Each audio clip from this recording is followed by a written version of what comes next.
You're listening to Catholic Sprouts, the daily podcast for Catholic kids that strives to plant seeds of faith.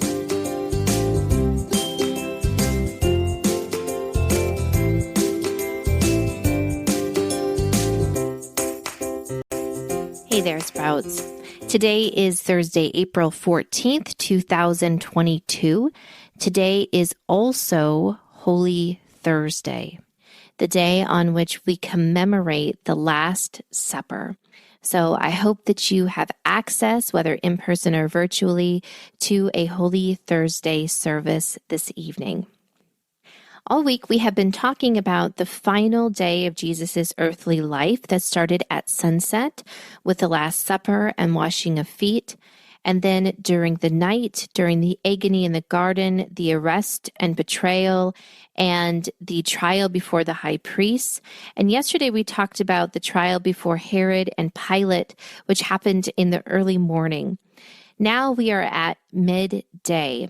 Pilate has finally given in to the demands of the high priest and the Jewish crowd, and he has ordered that Jesus be crucified.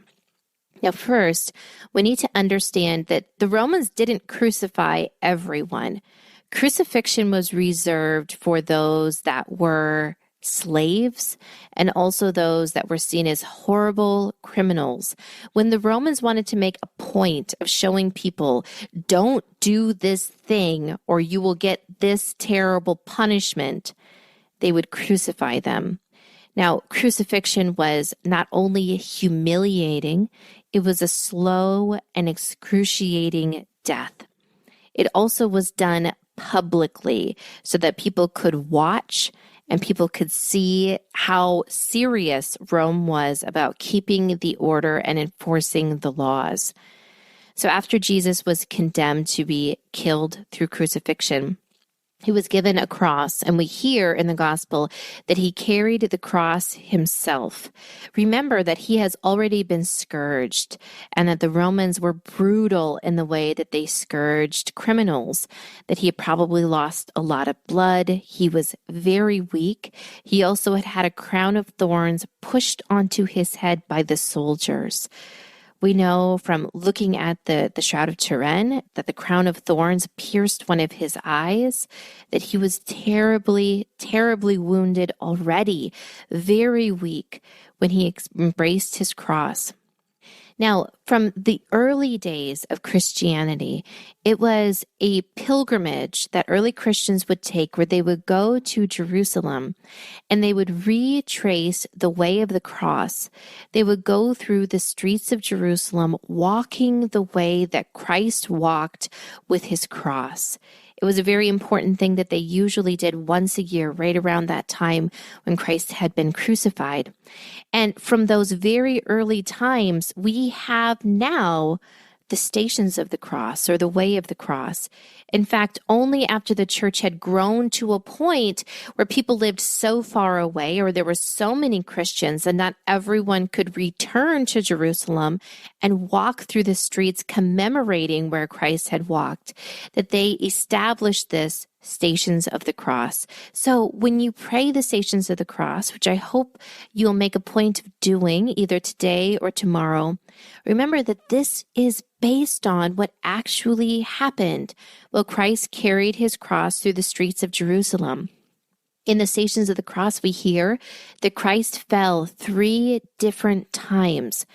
The heavy weight of the cross fell down upon him.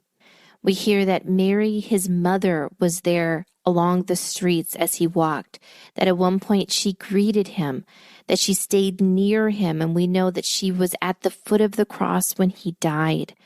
We know that a man was pulled from the crowd to help him carry the cross, and his name was Simon. He was from Cyrene.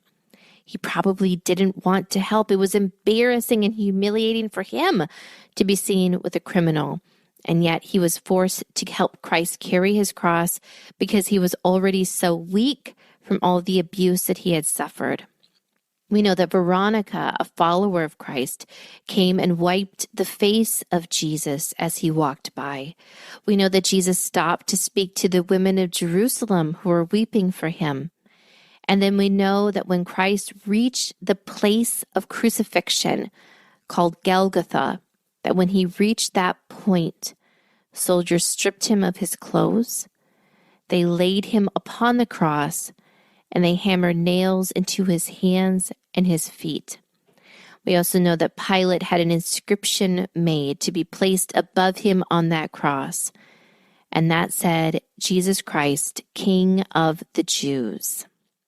Now, all of these things happened, and it is important that we don't forget them. It can be hard to remember how much Christ suffered as he carried the cross and as he was crucified.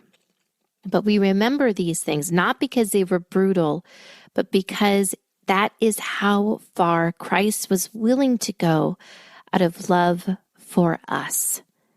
That's how far he was willing to go through all of these things, to suffer the most brutal death. And all the time that he did this, through all of the torment, remember, he's fully man, so he felt all of the pain, but he was also fully God. So he had the power of God, and he could have stopped it. He could have pushed the soldiers away and freed himself at any moment, but he chose this. He willingly died. He willingly accepted all of the suffering, all of the pain for love. And so, Sprouts, as you meditate on that, I invite you once again to pray 3 times the words that we say during the Divine Mercy Chaplet. For the sake of his sorrowful passion, have mercy on us and on the whole world. That's it for Catholic Sprouts today. We'll be back tomorrow, but until then, continue to grow in your faith and truly sprout into the beautiful creation that God created you to be.